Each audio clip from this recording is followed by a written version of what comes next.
Dear students, आज मैं आपके लिए ब्रायोफाइटा एनसीईआरटी बेस्ड स्टडी लेके आया हूँ। इस वीडियो को देखने के बाद आपको एनसीईआरटी की किसी भी बात को पढ़ने की ज़रूरत नहीं पड़ेगी फॉर द नीट 2021। ब्रायोफाइटा जिसको हम amphibians of the plant kingdom कहते हैं, उसमें एनसीईआरटी में जो मुख्य बातें दी गई हैं मैं उनको लाइन बाय लाइन आपको बताने की कोशिश करूँगा।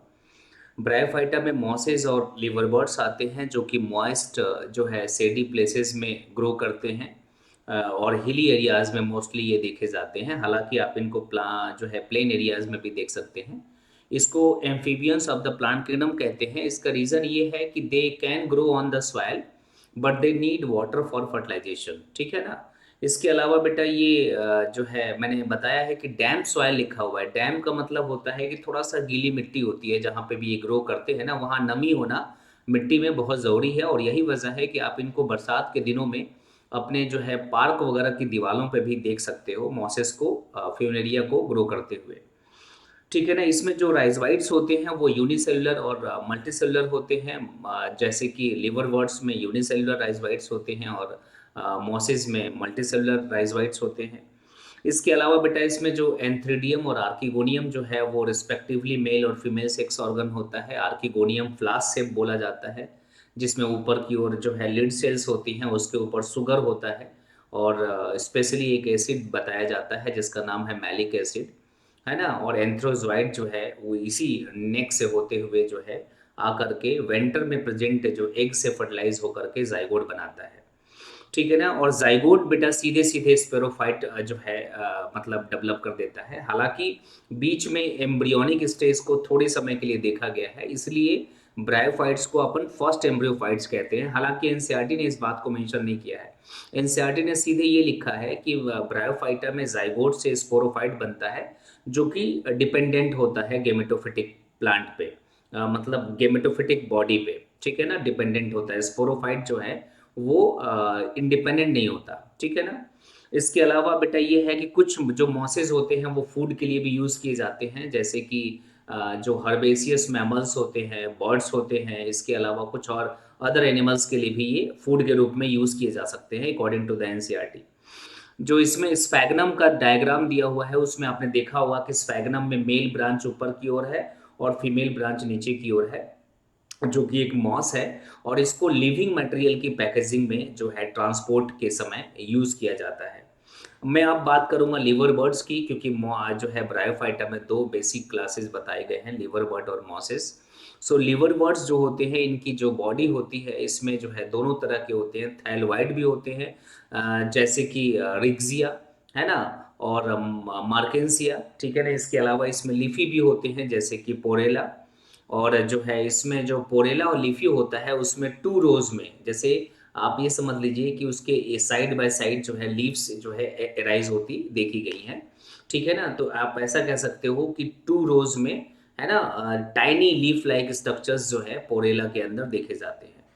ठीक है ना। इसमें जो एसेक्सुअल लिवर बर्ड्स में रिप्रोडक्शन होता है वो फ्रेगमेंटेशन के द्वारा होता है, जो कि थैलस में होता है। इसके अलावा गेमा के द्वारा भी होता है। ठीक है ना। गेमा जो कि जो है एक पॉकेट लाइक स्ट्रक्चर में मिलते हैं, जिसको अपन गेमा कप कहते हैं। इसके अलावा हम मास जो है मॉसिस की बात करें तो मॉसिस की लाइफ में जो है दो स्टेज आती है। एक आती है प्रोटोनिमा स्टेज, जो कि फ्रिक्वेंटली फिलामेंटस होती है, और दूसरी लीफी स्टेज होती है। जो लीफी स्टेज होती है बेटा वो उसके बारे में बताया जाता है कि ये जो है सेकेंडरी प्रोटोनिमा से डेवलप होती है। ठीक है ना। लेटरल बड के रूप में डेवलप होती है, लेटरल बड से डेवलप होती है, मतलब सेकेंडरी प्रोटोनिमा लेटरल बड, ये याद रखना है एनसीईआरटी की लाइन में। इसके अलावा इसी जो लीफी स्टेज में स्पायरली अरेंज जो है लीफ एराइज करती हैं। ठीक है ना। एक स्टेम लाइक जो है स्टेम लाइक एक्सिस के दोनों साइड। ठीक है ना। इसके अलावा ये जो बेटा मल्टी सेलुलर होता है ये ब्रांच्ड हो जो है राइजोइट्स के साथ होता है। इसके अलावा इसमें सेक्स ऑर्गन्स इसके एपेक्स में पाए जाते हैं।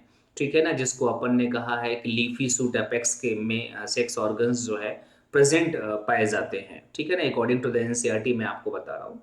इसमें जो वेजिटेटिव रिप्रोडक्शन होता है मॉसिस के अंदर वो होता है बाय द फ्रेगमेंटेशन, जो कि जो है प्रोटोनिमा में होगा, सेकेंडरी प्रोटोनिमा में, रिमेंबर। इसके अलावा जो है बडिंग के द्वारा वो भी सेकेंडरी प्रोटोनिमा में होगा। तो रिमेंबर यहाँ पे प्रोटोनिमा नहीं बोलना है या केवल प्राइमरी प्रोटोनिमा नहीं बोलना है, बल्कि वेजिटेटिव रिप्रोडक्शन के जो है आपके फ्रेगमेंटेशन से होता है, और जो एक जो बडिंग होती है वो दोनों के दोनों जो है सेकेंडरी प्रोटोनिमा में होता है। इसके अलावा बेटा इसमें जो है एंथ्रीडिया और आर्किगोनिया पाए जाते हैं, मैंने पहले ही बता दिया।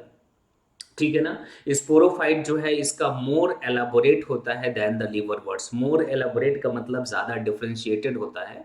ठीक है ना। इसमें फुट, सीटा और कैप्सूल तो होते ही है लिवरवर्ट की तरह, लेकिन इसका जो कैप्सूल का पार्ट है वो और ज़्यादा डिफरेंशिएटेड होता है, इसलिए इसको मोर एलाबोरेट यानी कि ज़्यादा डेवलप बताया गया है लिवरवर्ट्स के कंपैरिजन में मॉसेस को।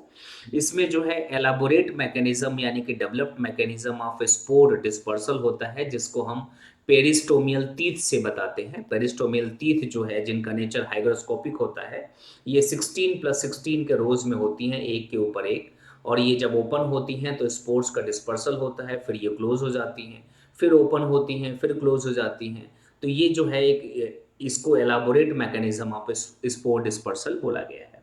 इसके अलावा ये जो है फर्स्ट एम्ब्रियोफाइट्स कहे जाते हैं। ठीक है ना।